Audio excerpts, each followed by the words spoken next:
Here's your First Warn Weather forecast first, sponsored by Anderson Collision Center. Visit driveanderson.com. Well, following some dense fog early this morning, it has warmed up nicely this afternoon as temperatures have climbed into the mid and upper 70s. We're currently at 76 in Rockford, 74 in Freeport, 73 in Rochelle, Poplar Grove, and 73 right now in Janesville. Outside of a few fair weather cumulus clouds, that's all we're really going to see here as we go through this evening. Once we hit sunset, high pressure continues to build in and our skies will clear out. In fact, temperatures tonight will drop down into the upper 40s, similar to what we woke up to here this morning. Maybe not quite as dense of fog in some spots, but still some fog going into our Thursday. We've got another warm, dry day tomorrow, but some cloud cover moves in. Find out if those clouds also come with a chance for rain this weekend. In the First Warn forecast a little later. Right now at 5, police investigating shots fired in Freeport. The 3 victims taken to the hospital with a suspect on the run. Plus, a Winnebago County court selected for a pilot program that changes to protect survivors of domestic violence. And the BMO Center unveils its latest renovations, the upgrades in the arena to improve the guest experience. Live from WTVO 17, this is Eyewitness News at 5. Good evening, I'm Mimi Murphy. And I'm Wendell Edwards. We thank you for being here. Tonight, Freeport police investigate after 3 people were shot. According to police, they responded to a call for shots fired on South Carroll Avenue near Galena Avenue. That was around 1:30 this afternoon. They say there was an argument before a man fired shots from behind a house. 3 people were hit by gunfire. All 3 are in stable condition, although one is being transferred to a Rockford hospital for further treatment. Police say the suspect ran from the scene and remains at large. If you know anything about the shooting, contact Freeport Police or State Line Area Crime Stoppers. Rockford police announced a murder suspect who is now in custody. 29-year-old Damon Curry turned himself in last night. He was identified as the suspected shooter in the murder of Justice Golden. Curry was identified last Wednesday night at the scene on Rockton Avenue. Police found the 26-year-old woman suffering from multiple gunshot wounds. She was taken to a local hospital where she was later pronounced dead. Curry faces 2 charges of first-degree murder. A Winnebago County court is serving as a pilot program for the rest of the nation. It will be testing new electronic orders of protection. Eyewitness News reporter Blake Dietz learned more about this today. Blake, this could speed up a very difficult process. Yeah, that's the hope, Wendell. Mimi, the 17th Judicial Circuit Court received $1.5 million from a federal award to develop and implement an unprecedented system for delivering court orders. The 5-year award designated the county as one of just 5 pilot sites across the country. Court administrators tell me they plan to spend 2 years working with law enforcement, domestic violence survivor services, and IT departments to create a system that will serve orders of protection or restraining orders electronically, as rather than in-person delivery in the past. One admin tells me a successful development could lead to nationwide adoption.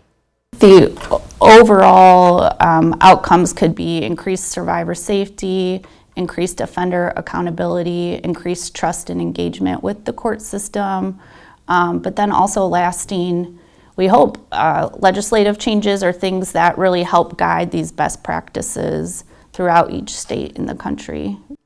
Now, the court also received a separate $600,000 award to support advocacy and support programs. I'll have more on what these awards could mean for the county. That's coming up at 6. Mimi. Thanks, Blake. Eyewitness News is committed to supporting survivors of sexual and domestic abuse and connecting them with resources right here in our community. We have a list of those on our website, mystateline.com. Just click on the State Line Strong tab. Tonight, a Rockford nonprofit's hosting a free movie screening featuring a local filmmaker. Shatter Our Silence is screening Afterglow at 6 tonight at the Nordloff Center. The movie was directed by local filmmaker Nathan Sill and focuses on mental health and overcoming challenges. Sill will be available for questions from the audience after the screening, which is free and open to the public. Shatter Our Silence is a Rockford nonprofit committed to raising awareness about youth suicide. They've been serving the State Line area since 2016. So Rockford residents are forced to have some of their medical appointments rescheduled. UW Health says it's having an issue with hard water. Residue from the water is getting on sterilized surgical equipment. Now, it's confirmed the issue is not infectious and does not pose a safety risk to patients, but just as a precaution, some procedures are being rescheduled due to the issue. Any impacted patients will be contacted by the hospital directly. Illinois has landed another business in the growing industry of quantum computing. Quantum hardware company AeroQ has announced it will join 2 Illinois programs aimed at helping the state take the lead in the development of supercomputing. Right means that we will see many more billions in new investment and thousands of quality, high-paying jobs that will grow our economy and create new opportunity for Illinois' working families. It's also a chance to bring history-altering innovations into the world. AeroQ CEO says his company is building the next generation of the quantum computer chip. He says once developed, it will help lead to breakthrough advances in such areas as medicine, finance, energy efficiency, and aerospace. Today, a new advocacy group in Rockford held their inaugural event. Welcome with Dignity 815 is committed to being welcoming to immigrants and asylum seekers in Rockford and confronting negative rhetoric. The group held their first event today at Memorial Hall, allowing immigrants to share their stories and have their voices heard. It also provided people with resources available to help. One organizer calls on the community to come together and support. We all have to come together, and if we really care about our community, then everyone should be involved in this endeavor. If we really care about our community, we want the immigrant community to thrive, and because we know that will help our entire community thrive. Welcome with Dignity 815 is hosting their next event October 16th. Rockford hockey fans, you have a new renovation to look forward to before the Ice Hawks season. The BMO Center unveiled new seats today. The project cost around $1 million in total, funded by the team's capital reserve. Now that's separate from the $23 million 3-phase renovation in progress at the arena now. Changes include, though, padding to some of the seats, cup holders, and a more comfortable design. The team's president of business operations says it's one of the many things to look forward to this season. Over the last 4 off seasons, I like to say almost every piece of the building has been touched in some way, been improved in some way. So this is just the latest round of that. It's arguably one of the more impactful ones because, as you come out to a game or an event, you're spending the bulk of your time in a seat. So now we have a new comfortable seat for you while you're there, and hopefully this will just add to the experience. The Ice Hawks kick off their season versus the Grand Rapids Griffins on October 12th. Still to come, both presidential candidates continue visiting key swing states. Their messages to voters in Pennsylvania and North Carolina. And coming up at 6, Illinois recognizes Rail Safety Week, the annual initiative to keep people safe near the tracks. It's quite a bit warmer this afternoon thanks to the sunshine and the lack of cloud cover. Temperatures today climbed into the upper 70s. We maintain that warmth heading into tomorrow and really through the weekend too, but find out if we'll have to deal with any rain heading into the weekend. Coming up in the First Warn forecast a little later. You're watching Eyewitness News, your home team, with Mimi Murphy, Wendell Edwards, Scott Leber, and Chief Meteorologist Candace King. Today, both Vice President Harris and former President Trump are out on the campaign trail in key swing states. Harris is in Pennsylvania visiting and campaigning, while Trump campaigns and visits North Carolina. Rashad Hudson has the latest on this race.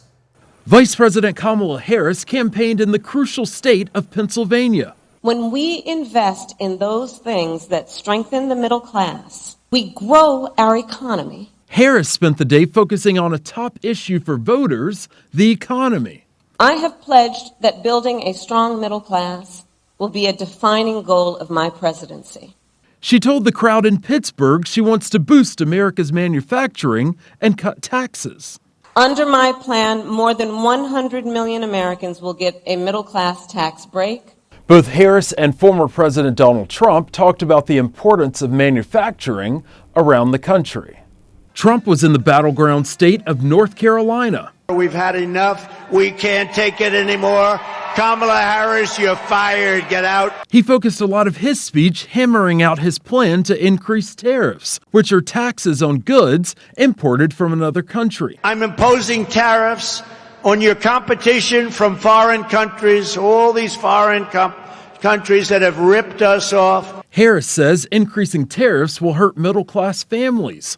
Trump pushes back on those claims. Kamala's not attacking me. She's attacking your furniture job. She's attacking your communities. Trump is headed to Michigan later this week, and Harris heads to Arizona. Reporting in Washington, Rashad Hudson.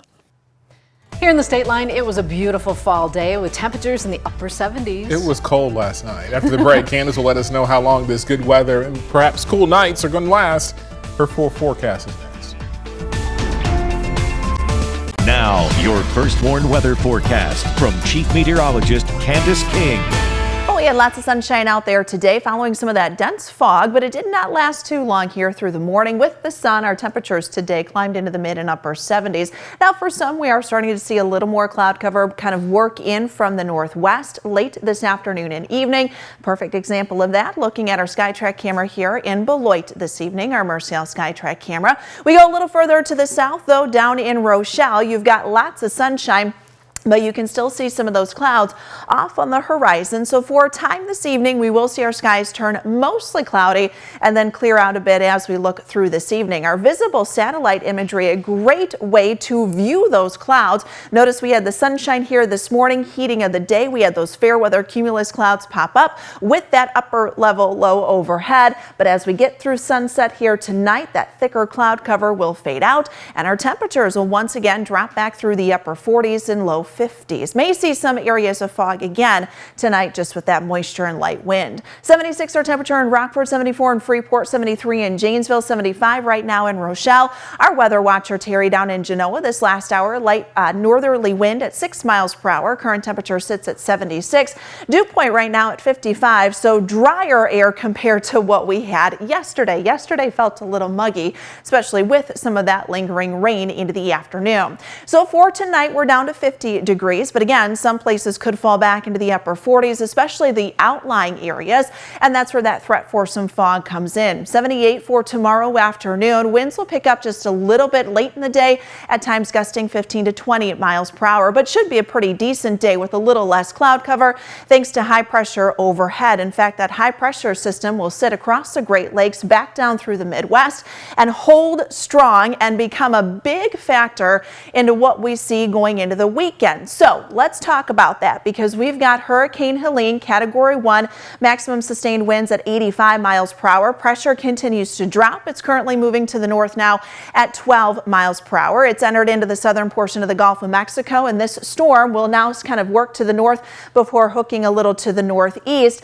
Latest update from the National Hurricane Center has this possibly reaching Category 4 hurricane strength before it makes landfall here along the Panhandle coastline of Florida, and then maintaining some strength even as it moves a little further inland before pretty much becoming this remnant low pressure system. Now remember that high pressure that's sitting across the Great Lakes? Well, that acts as a roadblock to really keep a lot of that moisture confined down to the south. So what does that mean for us?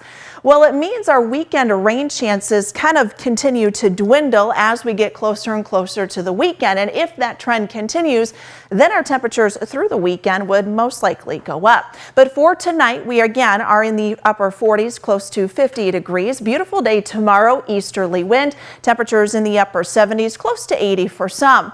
Notice the cloud cover starts to come back in Thursday into Friday. I will say Friday and specifically Friday night do get a little windy just because of the difference in pressure from that high to the north and then that low working up from the south. Both of those are two rather strong storm systems. That wind will continue on into Saturday. Notice we're mostly dry for our Friday. Saturday we may see a couple of spotty showers try to move in with a little more cloud cover, but I think a lot of this will then move out by the time we get into Sunday. There is another cold front that comes in early next week, so it does look to briefly drop our temperatures down before we may warm back up again by the time we get towards the end of next week. Candace, thank you. Wisconsin next with sports. The Bears offense is getting one key player back on the field, but another one could be sidelined for a while. And the White Sox will try again to hold off tonight on making Major League Baseball history. Now sports with sports director Scott Lever. Injuries on the Bears offense were the big story when the Bears returned to the practice field today. Starting tackle Darnell Wright sat out with a sore back. His status for Sunday is in doubt. And it's bad news for an offensive line that's already surrendered 13 sacks. On the upside, Keenan Allen was back on the field, although he was limited, but his heel is getting better. Maybe he'll return Sunday and provide the offense with a boost. Wednesdays are Caleb Williams' days at the microphone, and he was asked if he feels that the offense is on his shoulders, if it's up to him to get the offense going. No, I don't fight any feelings of that. I'm more of a guy that if I got to throw the ball 50 times, I got to throw the ball 50 times. But if we're in a flow and we're running the ball, we're getting 4 yards a pop on the play and things like that. Let's keep handing the ball off to our running backs and let them be special. Whatever it takes to win the game is what I'm going to do and what I'm happy to do.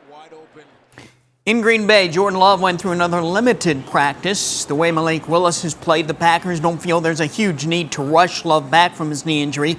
Still, Love wants to get back out there and compete, and he'd love to give it a go against the Vikings Sunday. I think every day I was pushing myself a little bit harder, and at the end of the day, it's all feel thing. It's feeling my body, feeling if I'm pushing too much, and my body's kind of just listen to my body. You look at this week, and NFC North opponent, a 3-0 team, really good team. So it would definitely mean a lot to be able to get back and push myself to get back for this game. Well, the White Sox will be in the spotlight again tonight when they host the Angels. They could make baseball history with their 121st loss. This is one of 5 games left for the Sox this season, so it's a matter of when, not if, they'll reach that 121-loss mark. And they avoided that last night when they rallied from a 2-run deficit in the bottom of the 9th to edge the Angels, or in the bottom of the 8th to edge the Angels 3-2. Andrew Benintendi drove in the winning run with a single. Some fans at the game were upset that the Sox didn't lose. It's been a long season. I think that, people here tonight were maybe trying to see history. But they're going to have to wait one more day, maybe. Obviously fans can voice whatever opinion they want, but we're more focused on just winning the game. And the Cubs are just underway in Philadelphia. Already the Phillies jumping out on top 3-0 in the first inning. That's sports. We'll be right back. Football is known for having some age-old traditions. But a newer one is the mascots versus kids football game. Take a look. There goes blooper. Oh, the stiff arm. I like the sound effects. That game is held yearly, hosted by the Indianapolis Colts. Their mascot, Blue, posted the highlights online. He didn't give the final score, but it seems like the kids struggled to move the ball. Doesn't it look like fun, though? Oh, my gosh. I love it. They're adorable. I love They are, it. I feel like there should have been a flag, though, on one of the mascots, right? Using that, yeah. If you've got any plans outdoors tonight, it'll be a beautiful night to get out there. Nice and calm. Clear skies, but watch for some fog tomorrow morning. 78 for the afternoon, 77 on Friday. Looking a little more dry through the weekend. Thank you, Candy. And thanks for watching. We'll see you again at 6.